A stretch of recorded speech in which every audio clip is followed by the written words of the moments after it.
The figure in the window.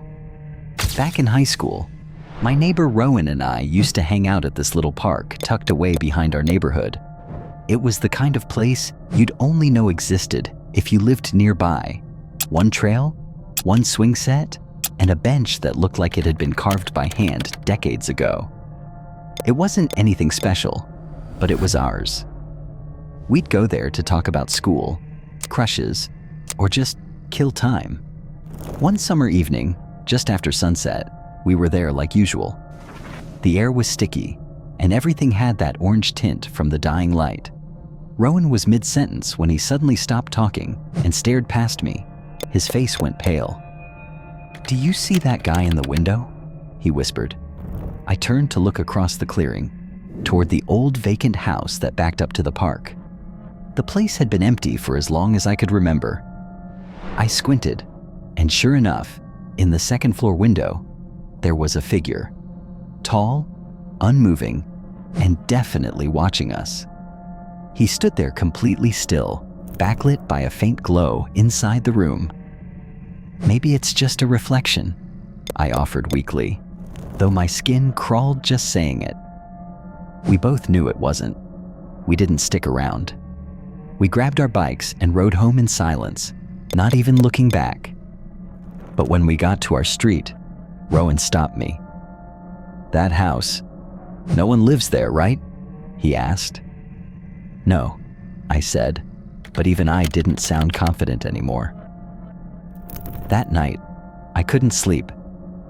Around 3 a.m., I heard pebbles tapping against my bedroom window. It was Rowan. He looked terrified. "You need to see this," he said. I followed him out into the street and down toward the park. As we crept closer, we saw that the light was still on in the upstairs window. And the figure? Still there. But something was different. He wasn't looking out the window anymore. He was looking at us. Rowan pulled out his phone and zoomed in. The figure moved, slowly. He raised a hand and pointed directly at us, and that was enough. We ran. This time we didn't stop until we were home. We didn't go to the park for weeks. Then one day, about a month later, Rowan told me he found out something. His older sister had dated a guy who lived on that street years ago. That house? It wasn't always empty. A man had lived there with his wife and young son. The wife died in a car accident, and the man just changed. He stopped going to work. Neighbors said he boarded up the windows and never left the house. One night, they heard screaming. Police found him in the attic. He'd been living up there for days with the body of his son, who he believed was possessed. They said he thought the boy was trying to communicate with something through the mirror in that upstairs room. The man was taken away, and the house was left to rot. No one would buy it. No one dared to. We never saw the figure again, but sometimes when I pass by that park, I swear I feel someone watching me, like they're still up there, waiting. The Watcher. It started in late November, right after I moved into the duplex on Amber Lane. My upstairs neighbor, Micah, seemed friendly enough. Mid-30s, single dad, polite in the hallways. His son, Zane, was quiet but sweet. The kind of kid who always looked like he had something he wanted to say but couldn't find the words. The first week was uneventful. I unpacked, started decorating for the holidays, and enjoyed the peace that came with finally living on my own. But by week 2, I noticed something strange. Every night at exactly 3:12 a.m., there'd be a soft knock on my ceiling.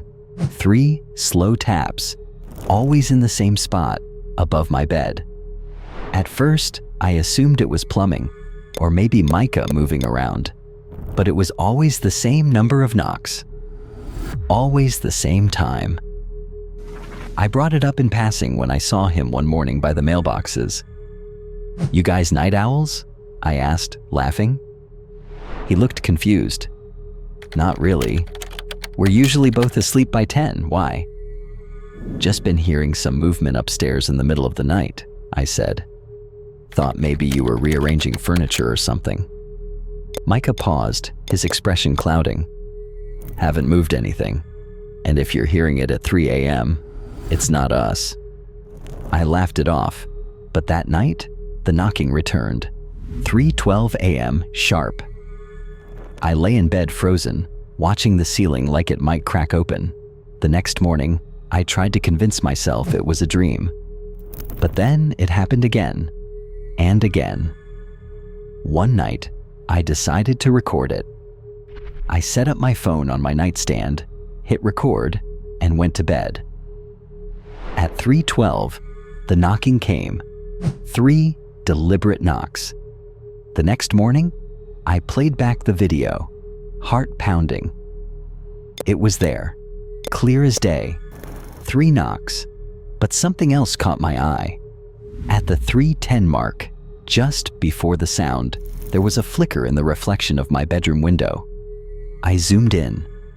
It was faint, but unmistakable. A pale figure standing behind me in the reflection, motionless, watching. I didn't sleep at all the next night, and the night after that, I stayed at a friend's place. Micah found me the next afternoon. "You need to see this," he said, eyes wide. "It's about Zane." We sat in his apartment while he pulled up a drawing his son had made. It showed our building, crudely sketched, with a tall, dark shape looming on the roof. Above it, in shaky crayon handwriting, were the words, "He watches." I asked him who it was, Micah said. He said, "The man in the ceiling." I left that weekend, broke my lease, packed up everything I could fit in my car, and never looked back. I still have the video, still hear those knocks in my dreams, and sometimes when I wake up at 3:12 a.m., I swear I feel eyes on me, even now. The police report. It started with a Craigslist ad. I had just lost my job and needed something cheap, fast. Found an apartment on the east side of town listed for half the going rate. Photos looked decent. 1 bedroom, hardwood floors, big windows. The woman renting it out, Sophie, said she was moving to another state for work and needed someone to take over the lease immediately. She seemed a little too eager to get rid of the place, but I didn't think much of it. I moved in the next day. The first night was quiet, almost too quiet. No traffic sounds, no neighbors arguing, just the faint hum of the refrigerator. I was unpacking around midnight when I noticed the light in the hallway flicker. Not like a bulb going bad, more like someone passed in front of it. I peeked down the hall. Nothing. That was the first time I heard the whispering. It was soft, like someone speaking just beneath hearing range, but it was coming from inside the apartment. I followed the sound to the bathroom, but the second I turned the light on, it stopped. I told myself I was overtired. New place, nerves, whatever. But the next morning, I noticed something disturbing. The cabinet under the sink was slightly open. I was sure I hadn't touched it. I bent down to close it and saw deep scratch marks on the inside of the door. 4 parallel grooves, as if someone or something had clawed at it. I called Sophie to ask if there was a history with the place. She paused for a long time before answering. "No," she said. "Not really, just weird vibes sometimes." I didn't believe her. That night, I set my phone to record audio while I slept. I let it run the entire night. The next morning, I listened back. Around 2:46 a.m., I heard it. Footsteps, not above or below, inside my apartment. Then whispering. And then, very clearly, a voice I didn't recognize saying, "I see you." I packed a bag and stayed at my friend Eli's house for the night. I didn't want to go back, but my laptop and wallet were still there. When I returned the next morning, the apartment was ice cold. The windows were closed, the heat was on, but it felt like a walk-in freezer. I walked into the bathroom and found all the drawers open. My toothbrush was in the toilet. That was the last straw. I called the police.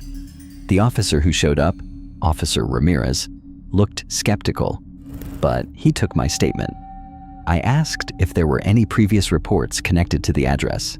He hesitated, then said, "I'm not supposed to share this, but yeah, 3 years ago, a tenant went missing. No signs of forced entry, no struggle. She was just gone." I moved out that day, left the deposit, the furniture, everything. A few weeks later, I got a piece of mail forwarded from that address.